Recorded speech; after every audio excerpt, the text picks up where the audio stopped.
예, 안녕하세요, 여러분. 잘 지내시죠?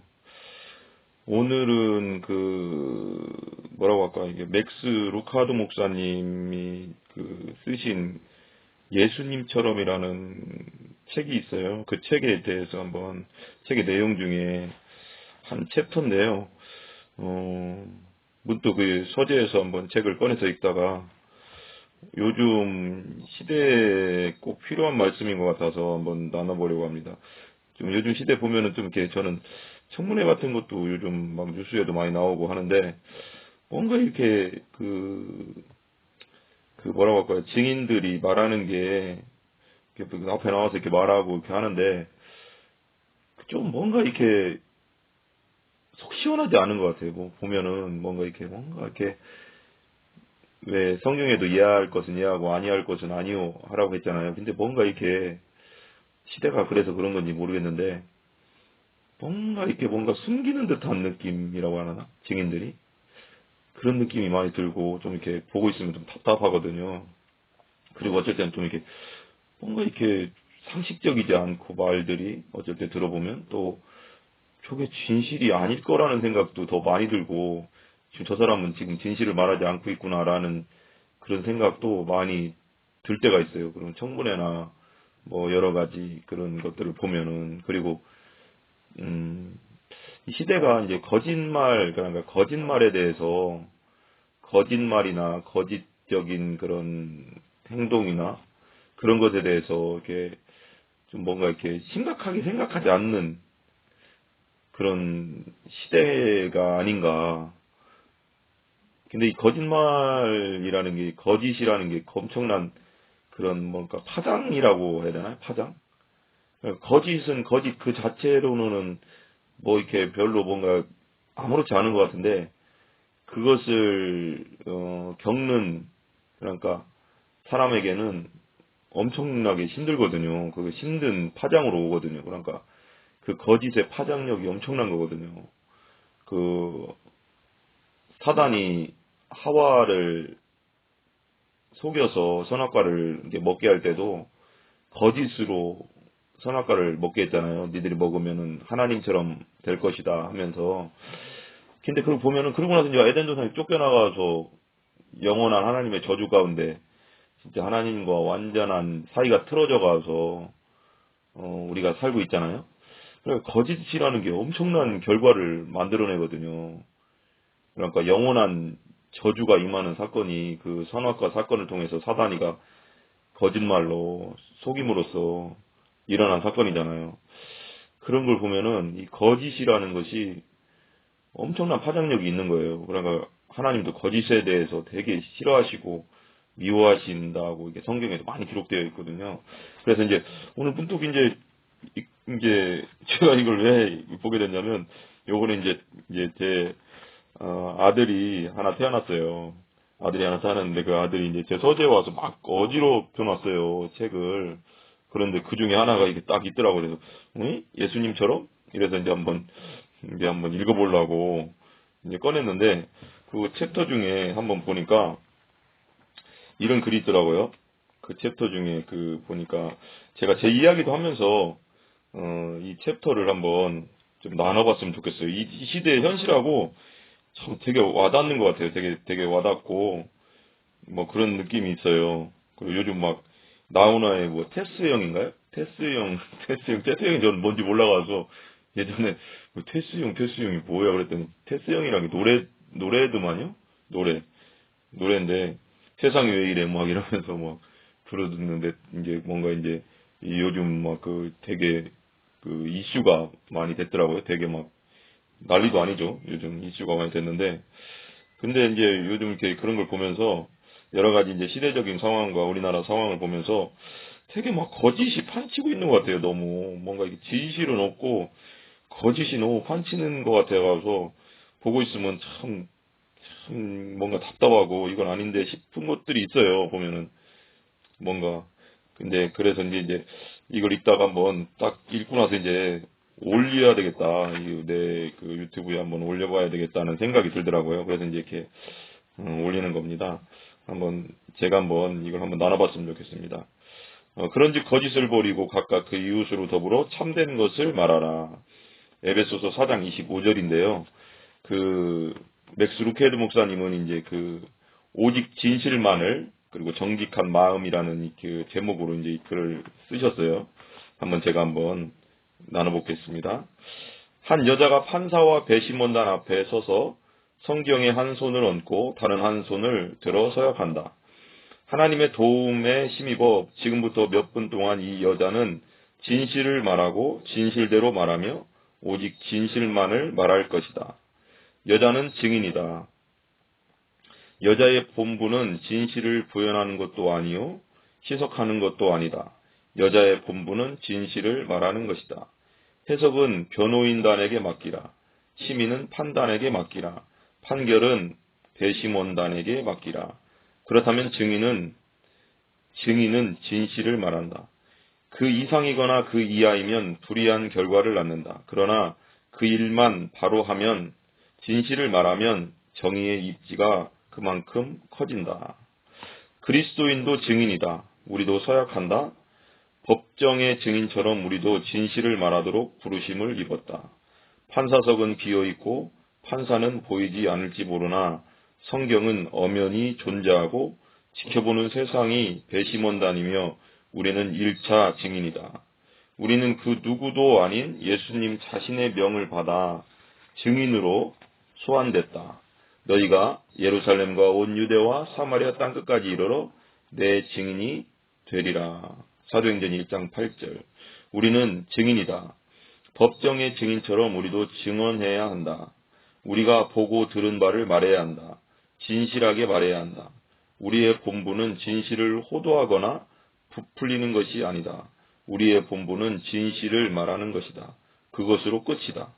그러나 법정의 증인과 그리스도의 증인은 한 가지 다른 점이 있다.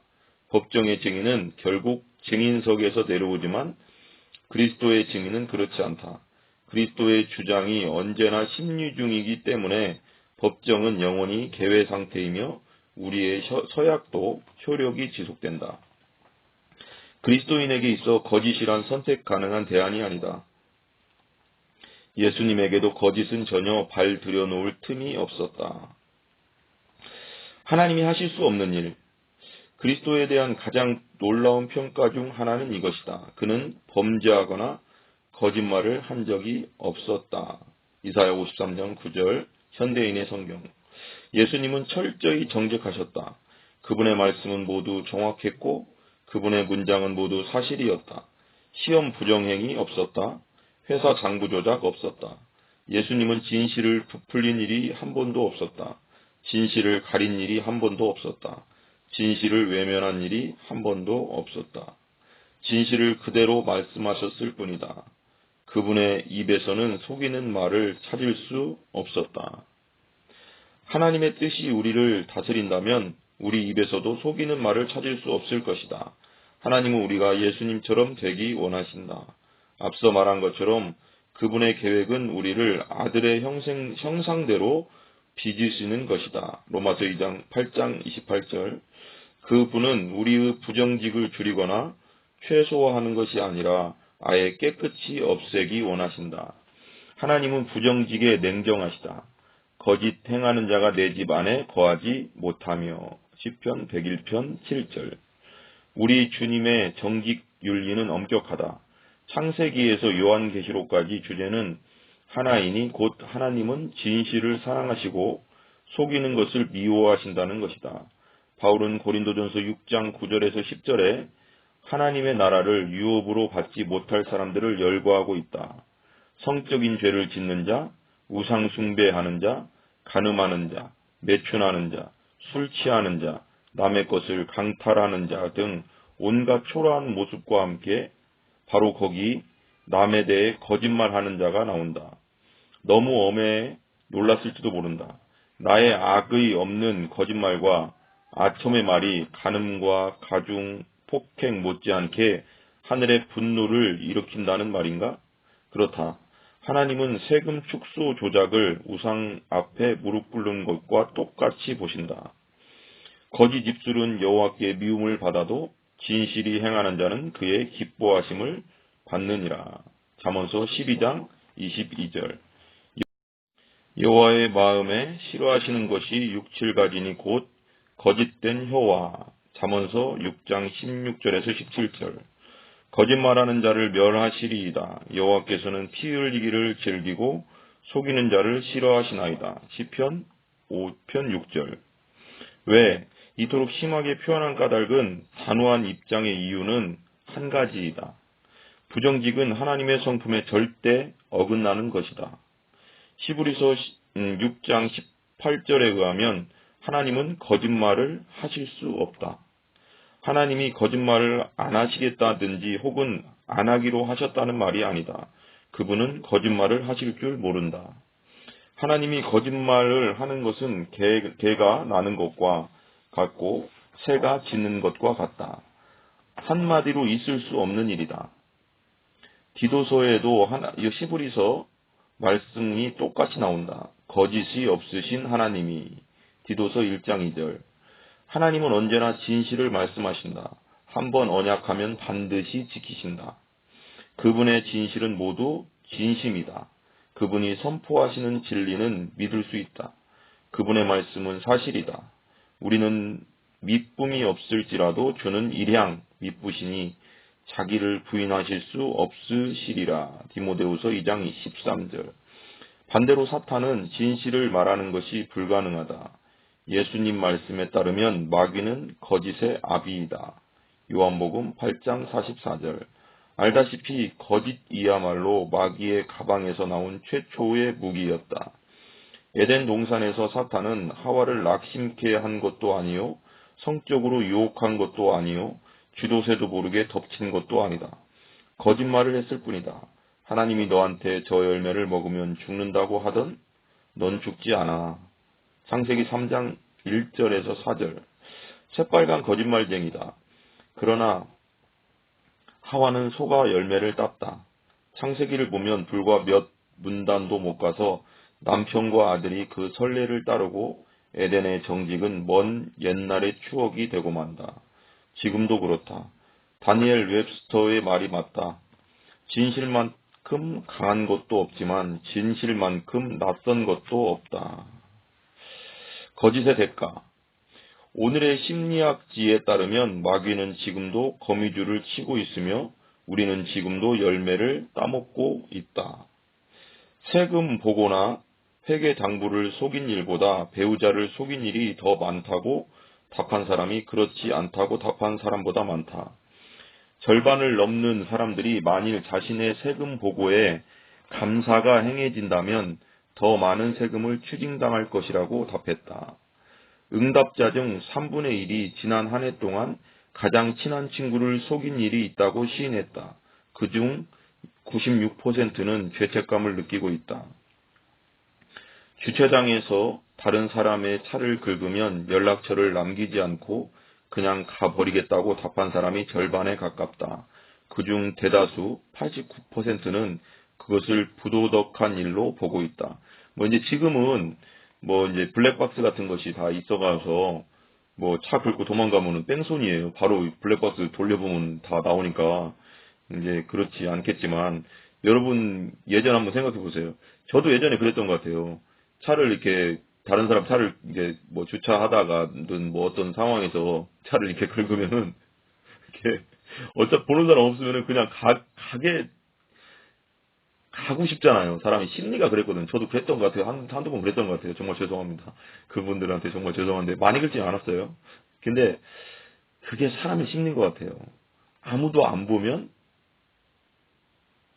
뭐라도 하려고 하는 그게 그냥 지나쳐 버리려고 하는 게 그게 사람의 심리거든요. 여러분도 한번 돌아보세요. 저만 그런 건 아니잖아요. 근데 이렇다는 거예요. 다시 한번 읽어볼게요. 주차장에서 다른 사람의 차를 긁으면 연락처를 남기지 않고 그냥 가버리겠다고 답한 사람이 절반에 가깝다. 그중 대다수 89%는 그것을 부도덕한 일로 보고 있다. 왜 하나님은 정직을 요구하시는가가 아니라 왜 우리는 부정직을 용인하는가로 질문을 바꿔야 할지도 모른다. 예레미야가 예언자의 면모를 가장 유감없이 발휘한 것은 만물보다 거짓되고 심히 부패한 것은 마음이라. 예레미야 17장 9절이라고 선포하던 때가 아닐까? 우리의 부정직을 어떻게 설명해야 할까? 우리의 일구이연과 말뿐인 약속은 도대체 왜 나오는 것일까? 굳이 연구조사 없이도 답을 알 수 있다. 우리는 진실을 좋아하지 않는다. 진실을 말했다 오히려 바보가 된 한 남자 얘기에 대부분 공감이 갈 것이다. 어떤 남자가 유럽에서 막 집으로 돌아오려는 아내로부터 전화를 받았다. 아내가 말합니다. 내 고양이는 어때요? 아내가 물었다. 남편이 죽었어. 여보, 그렇게까지 솔직할 것 없어요. 왜 좀 더 시간을 두고 조금씩 알려주지 않았어요? 여행 잡쳤잖아요. 무슨 말이요? 처음에는 고양이가 지붕에 있다고만 말했어도 됐지요. 그러다 내가 파리에서 전화했을 때 고양이의 몸놀림이 둔해졌다고 말했을 수 있고요. 그리고 내가 런던에서 전화했을 때 고양이가 아프다고 말하고 내가 뉴욕에서 전화했을 때 고양이가 병원에 갔다고 말했어도 됐어요. 그러다 내가 집에 도착하면 고양이가 죽었다고 말하면 되잖아요. 남편은 그런 원칙이 금시초문이었지만 이제라도 배울 생각이 있었다. 알았소. 다음번에는 더 잘하리라. 남편이 말했다. 그건 그렇고 우리 엄마는 어때요? 아내가 물었다. 오랜 침묵이 흐른 후 남편이 대답했다. 장모님은 지금 지붕에 계시다오. 분명한 사실은 우리가 진실을 좋아하지 않는다는 것이다. 그 위에서도 지금 금방 본 글에서도 알 수 있지만 예화에서도 알 수 있지만 사람들은 생각보다 진실을 그다지 좋아하지 않는다는 거예요. 말로는 착하게 살아야지, 정직하게 살아야지 하지만 어떤 상황이 닥쳤을 때 보면은 그렇게 사람들은 그런 진실에 직면하기를 별로 좋아하지 않는다라는 겁니다. 너희가 진리를 알지니 진리가 너희를 어색해 하리라. 이건 이제 루카이드 목사님이 한 말이에요. 이걸 설명하기 위해서. 진리가 너희를 자유케 하리라는 거잖아요, 원래는. 근데 너희가 진리를 알지니 진리가 너희를 어색해 하리라. 이것이 우리의 신조이다. 진실을 좋아하지 않는 마음은 엄마가 방에 들어와 너 동생 때렸지? 하고 묻던 3살 때부터 이미 시작되었다. 정직에는 결과가 따른다는 것을 우리는 그때 거기서부터 이미 알고 있었다. 그래서 우리는 글쎄 꼭 거짓말은 아니고 그냥 살짝 얼버무리는 법을 배웠다. 동생을 때렸냐고요? 그거야 때리다라는 말을 어떻게 해석하느냐에 따라 달라지겠죠. 물론 동생과 접촉이 있었던 건 사실이에요. 하지만 대시몬단도 그것을 구타로 간주할까요? 모든 일은 다 상대적인 것 아닌가요? 동생을 때렸냐고요? 그래요. 아빠 때렸어요. 하지만 제 잘못은 아니지요.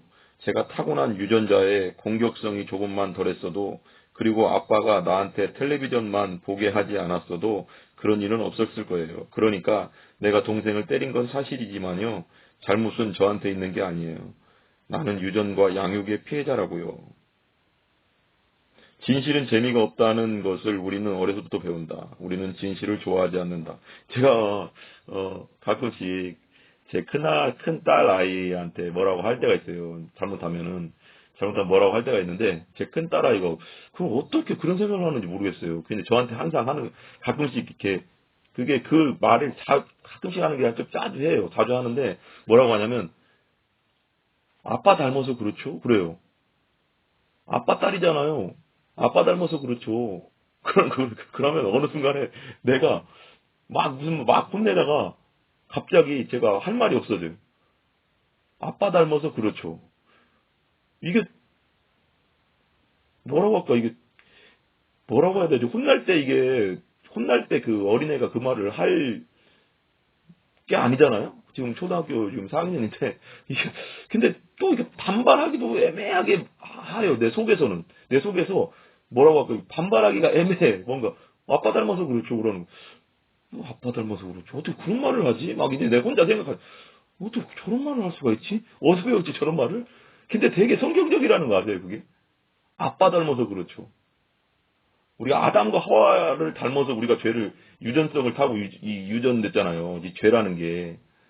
이 죄성이라는 게, 죄의 성향이라는 게 우리 조상을 타고 조상 올라가다 보면 아담과 하와가 나올 거 아니에요. 우리가 아담 닮은 거예요. 하나님을 거역하고 하나님을 하나님이 우리의 주인인데 주인을 배반하고 내 맘대로 살려고 하는 주인을 내가 주인 됐다고 내 인생의 주인은 나다고 하면서 살아가는 그 뭔가 그 안날성. 근데 그게 또 내 딸이 말한 게 또 잘 돌아보면 틀린 말은 아니에요. 아빠 닮아서 그렇죠. 아빠 닮아서 그렇죠. 참 이게 참 뭐라고 해야 될지 그럴 때가 있어요. 그런 진실은 재미가 없다는 것을 우리는 어려서부터 배운다. 우리는 진실을 좋아하지 않는다. 진실을 좋아하지 않을 뿐 아니라 우리는 진실을 믿지 않는다. 우리가 정말 정직하다면 주제가 정직인 만큼 마땅히 그래야겠지만 인정하지 않을 수 없는 사실이 있다. 정직만으로는 필요한 것을 다 얻어낼 수 없다는 것이다. 우리는 상사의 호감을 사기 원한다. 그래서 아첨한다. 우리는 그것을 유날유라 부른다. 하나님은 그것을 거짓말이라 하신다. 우리는 사람들의 찬탄을 얻기 원한다. 칭찬을 얻기 원한다는 거죠. 그래서 과장한다. 우리는 그것을 극적 효과라 부른다. 하나님은 그것을 거짓말이라 하신다. 우리는 사람들의 존경을 받기 원한다. 그래서 갚을 수 없는 빚을 지고 분에 맞지 않는 집에서 산다. 우리는 그것을 성공이라 부른다. 하나님은 그것을 거짓된 삶이라 하신다. 되게 와닿는 것 같아요. 우리가 진실을 말하지 않으면 아나니아와 삽비라는 우리 인간들이 얼마나 진실을 믿지 않는지에 대한 대표적인 사례입니다. 이 아나니아 삽비라 사건 아시죠? 사도행전에 나오는 그 아나니아와 삽비라. 그러니까 하나님 앞에 자기가 어떤 것을 그 땅을 판 것에 모두 하나님께 드리겠다고 이제 사도들 앞에 말했는데 얼마를 숨겨놓고 사도들한테 다 내놨다고 하니까 베드로가 이제 니들이 나를 속인 게 아니고 성령을 속였다 해서 처음에 삽비라가 죽고 그 다음에 아나니아가 바로 죽거든요. 하나님이 심판하시거든요. 그러니까 거짓에 대해서 이제 심판하신 그 내용이거든요. 그렇게 잘 들어보시면 알 거예요. 아나니아와 삽비라는 우리 인간들이 얼마나 진실을 믿지 않는지에 대한 대표적인 사례이다. 이들은 소유를 팔아 그 값의 일부를 교회에 바쳤다. 그러나 전액을 바치는 것처럼 하여 베드로와 사도들을 속였다. 이들의 죄는 돈의 일부를 자기들 몫으로 남겨둔 것이 아니라 진실을 왜곡한 데 있었다. 그 속임의 결과는 곧 죽음이었다. 누가는 이렇게 쓰고 있다. 온 교회와 이 일을 듣는 사람들이 다 크게 두려워하니라. 사도행전 5장 11절. 나는 사람들이 이 기사에 대해 아찔한 표정으로 이렇게 말하는 것을 여러 번 들었다. 하나님이 지금도 거짓말한다고 사람들을 죽이지 않으시니 천만다행이지? 과연 그러실까? 내가 보기에는 거짓의 대가는 여전히 죽음이다. 몸은 죽지 않을지 모르나 죽는 것은 많다. 결혼의 죽음. 거짓은 가정이란 나무의 밑동을 갉아먹는 흰개미이다. 양심의 죽음. 두 번째 거짓말의 비극은 언제나 첫 번째 거짓말보다 쉽다는 것이다. 직업의 죽음. 거짓말이 치명적 결과를 불러오지 않는지 부정행위로 쫓겨난 학생과 공금 횡령으로 해고된 직원에게 물어보라. 믿음의 죽음. 믿음의 언어와 거짓의 언어는 사용 단어가 완전히 다르다. 거짓의 언어에 유창한 이들은 자백, 회개 등의 단어를 발음조차 하기 어렵다. 그 밖에 친밀의 죽음, 신뢰의 죽음, 평화의 죽음, 신용의 죽음, 자존감의 죽음 등 얼마든지 많이 있다. 그러나 거짓에서 비롯되는 가장 비참한 죽음은 바로 우리의 증거이다. 법정은 위증자의 증언을 듣지 않을 것이다. 세상도 마찬가지이다. 직장 동료들이 회계장부에 대한 우리의 말을 믿지 못하는데 그리스도에 대한 말은 믿을 것 같은가? 더 중요한 것이 있다. 우리가 진실을 말하지 않는데 하나님이 우리를 증인으로 쓰실 것 같은가? 고등학교 풋볼팀에는 코치의 말을 경기 중인 선수들에게 전해주는 임무를 맡은 선수가 하나씩 있다. 그 선수가 진실을 말하지 않는다면 어떻게 될까? 코치는 패스를 주문했는데 전달자의 말은 코치가 달리라고 했다고 한다면 이것만은 분명하다. 코치는 그 선수를 오래 쓰지 않을 것이다. 하나님은 우리가 작은 일에 충성하면 큰 것도 맡긴다고 말씀하신다. 마태복음 25장 21절. 하나님은 당신에게 작은 일을 맡기실 수 있는가? 책임에 직면하라. 오래전 음악과는 전혀 무관한 남자가 속임수를 써서 중국 황제의 악단에 들어갔다. 연습이나 연주가 있을 때마다 그는 피리를 입술에 대고 부는 신용을 했다. 물론 소리는 전혀 나지 않았다. 그는 준수한 국록을 받으며 편안한 삶을 즐겼다. 그러던 어느 날 황제가 연주가마다 돌아가며 독주를 청했다. 편안한 삶을 피리 부는 남자는 눈앞이 깜깜했다. 이제 와서 피리를 배우기에는 시간이 턱없이 모자랐다. 꾀병도 부려보았지만 궁궐 의사는 속지 않았다. 독주가 있던 날 이 사기꾼은 독약을 먹고 자살했다. 이 사람의 자살을 설명하던 말이 후에 영어에서 그 사람은 책임 직면을 거부했다는 표현으로 굳어졌다고 한다. 거짓의 치료책은 단순하다. 책임에 직면하는 것이다. 진실을 말하는 것이다. 우리 중에 속이며 살아가는 이들이 있다. 음지를 걷는 이들이 있다. 아나니아와 삽비라의 거짓의 결과는 죽음이었다. 우리의 거짓의 결과도 죽음이었다. 우리 중에는 결혼의 양심, 나아가 믿음마저 묻어버린 이들이 있다. 모두가 진실을 말하지 않았기 때문이다. 당신은 지금 진실을 말해야 할까 말아야 할까 고민하며 딜레마에 빠져 있는가? 그 순간 물어야 할 질문은 이것이다. 하나님은 나의 거짓을 축복하실까? 거짓을 미워하시는 그분이 거짓을 바탕으로 한 전략을 축복하실까? 진실을 사랑하시는 주님이 남을 속여서 하는 사업을 축복하실까? 하나님이 타인을 교묘하게 조종하는 직업을 귀히 보실까? 하나님이 속이는 자를 도와주러 오실까? 하나님이 나의 부정직을 축복해 주실까? 나도 그러시지 않으리라 생각한다. 당신의 마음을 점검하라. 냉정하게 자문해보라. 나는 배우자와 아이들을 온전히 정직하게 대하고 있는가? 나의 관계에는 정직이 선명히 드러나는가? 업무 실적이나 학교 성적은 어떤가? 나는 거래에 정직한가? 나는 믿을 수 있는 학생인가? 정직한 납세자인가? 직장에서 신뢰할 수 있는 증인인가? 당신은 진실을 말하는가? 항상? 그렇지 않다면 오늘부터 시작하라. 내일까지 기다리지 말라. 오늘의 잔물결이 내일의 파도가 되고 내년의 홍수가 된다. 오늘 시작하라. 예수님처럼 되라. 진실을 말하고 진실대로 말하며 오직 진실말을 말하라. 이걸 이렇게 읽다 보니까요. 저 예전에 생각이 나네요. 예전에 사역하던 부사역자로 사역하던 교회에서 참 어떻게 보면 목사님 무섭다고도 할 수 있죠. 근데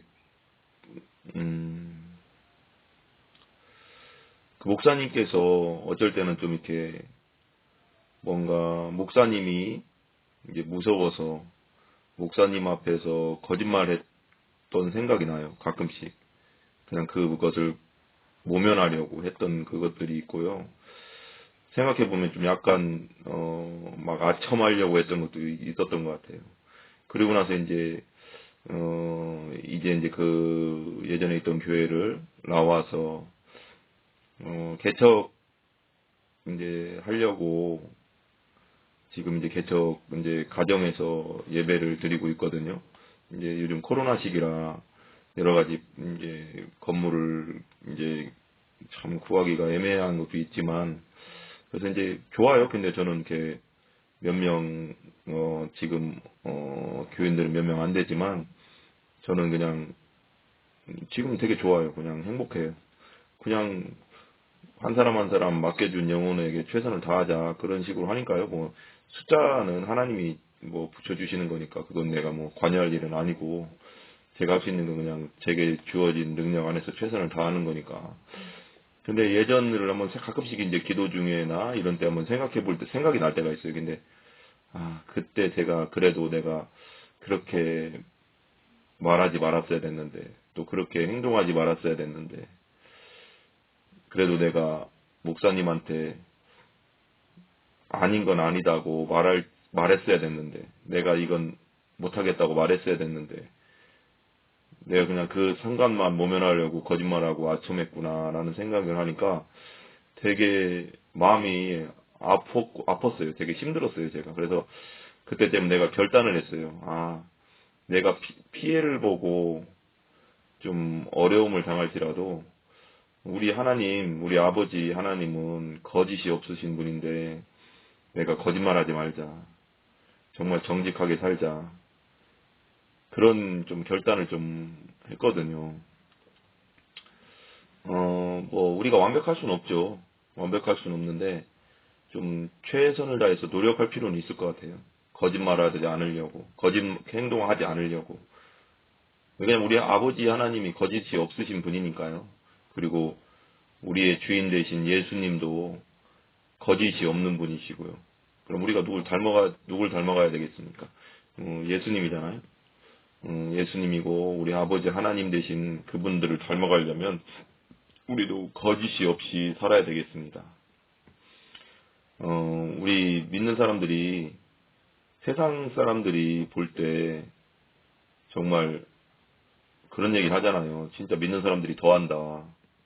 진짜 믿는 사람들이 진짜 더 어떨 때는 보면은 막 사기치고 거짓말하는 사람들도 많다. 막 그런 얘기가 영 틀린 말은 아니거든요. 요즘 막 시대가 그래서 그런지 모르겠는데 정말 우리가 빛과 소금의 역할을 온전히 감당하려고 진짜 최선을 다해야 될 것 같아요.